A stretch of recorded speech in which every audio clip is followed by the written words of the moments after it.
아, 이게 무병장수 얼마나 아름다운 단어입니까? 대단하십니다, 예, 진짜. 정말. 저는 진짜 궁금해요. 언제까지 예. 사실지가. 근데 구잘은 이해해요. 우리 왜요? 무병장수가 꿈이잖아요. 150세까지 살아야지. 아이, 150? 당연하지. 150? 그러면서 우리는 힘들어 죽겠어. 유병 아니에요. 유병장수 싫어해요. 무병. 이거 무병장수. 그렇죠. 건강하게 맞아요. 오래오래. 맞아요. 물론 그리고 예쁘게. 네. 예쁨을 그렇죠. 유지하면서. 건강하게. 건강하게. 예쁜 할머니. 예쁜 할머니.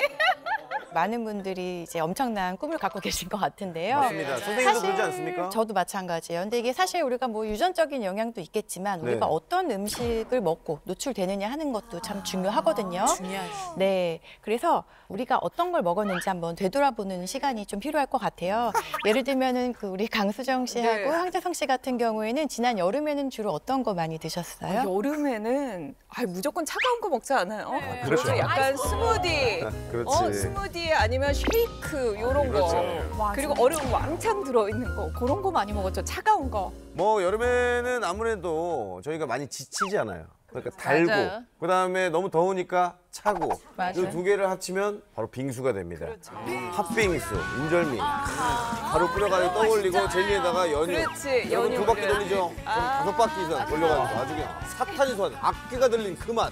너무 맛있죠. 뭐 일단 선생님들이 질문을 주셨는데 뭔지 모르겠지만 저 잘못했습니다. 이거 잘못한 거예요? 선생님들이 무언가 물어볼 때는 그렇네. 항상 꾸짖으려고 여러분의 잘못된 식습관, 여러분들의 잘못된 생활 패턴을 꾸짖기 위해서 질문을 하시더라고요. 아니 근데 여름에 뭐 차가운 거 먹으면 그게 잘못한 거였나요? 그런가요, 선생님? 네, 다들 이번 여름에 달고 네. 시원한 이제 맛있는 디저트들 많이들 드셨을 네. 텐데요. 네. 문제는 이런 음식들을 즐겨 드시면 순간적으로 인슐린이 대량으로 나오는데 그게 오히려 저혈당과 공복으로 인해서 과식을 불러일으키게 됩니다.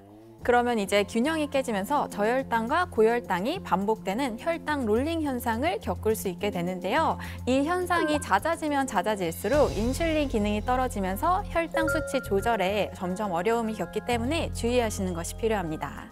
살이 안 찌는 줄 알았는데 혈당 수치가 미친 듯이 오르고 있었군요. 네, 사실 현재 우리나라 성인 2명 가운데 1명은요 당뇨 고위험군이에요. 그리고 불과 10년 만에 국내 당뇨병 환자가요 무려 200만 명이나 증가를 했습니다. 그래서 총 320만 명 정도로 늘어난 바가 있고요. 실제 당뇨 진단을 받은 당뇨병 인구가 무려 570만 명이나 된다고 합니다. 저희가 당뇨라고 하면은 약간 주변 사람이 걸린다고만 생각했지 이게 내 얘기가 될 거라고는 생각을 안 했거든요. 근데 2명 중에 1명이라고 하면은 이게 언젠가는 내 얘기가 될 수 있다는 거잖아요. 잠깐만, 우리 두 중에- 명, 2명 중에 1명. 아니죠. 2명 중에 1명이. 아니 여기 2명. 왜 본인만 여기 쏙 4명인데 빠져나? 너 4명 중에 2명. 형, 뭐 온통 당덩어리. 내가 먹은 방울토마토하고 똑같이 생겼구만. 아유, 형, 몸이 토마토. 더 조절하셔야 됩니다. 더 관리하셔야 돼요. 아니 근데 이 당뇨에 대해서 우리가 좀 정확히 알고 넘어가야 될 것 같아요. 이게 맞아요. 언젠가는 내 얘기가 된다고 생각하니까 좀 무서운 것 같아요.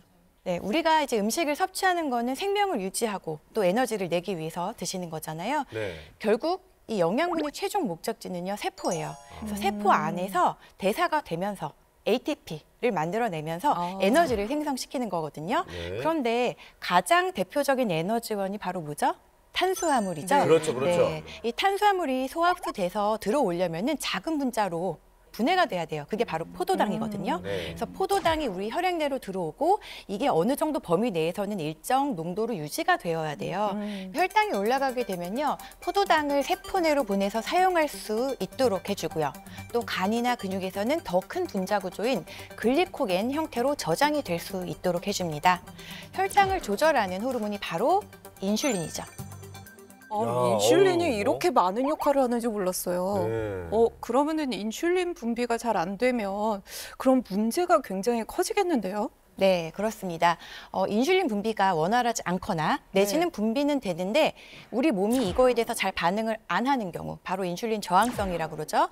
이런 일이 생기게 되면은 우리 포도당이요 세포 내로 잘 들어가지 못하게 돼요. 그렇게 되면은 에너지원으로 잘 사용이 된다든지 저장이 잘 안 되고 혈액 안에서 고농도로 남게 되거든요. 그렇게 되면은 결국에는 소변으로 배출이 되는데 이게 바로 당뇨병입니다. 아니 그런데 당뇨는 보통 이렇게 유전되는 거 아니에요? 네, 근데 이제 가족력이 없어도 안심할 수 없는 대표적인 질병이 바로 당뇨입니다. 실제로 이미 한국인의 2천만 명 이상이 당뇨 위험에 노출되어 있다고 하는데요. 네. 그러면 왜 한국인이 이렇게까지 당뇨 위험에 노출이 되어 있느냐? 네, 동양인의 경우는 이제 식습관은 서구화가 되었는데 췌장의 크기는 서양인에 비해서 상대적으로 굉장히 작습니다. 아이고. 그래서 인슐린을 네. 적게 분비하고 췌장의 기능도 떨어져서 당뇨에 취약하기 때문인 거죠.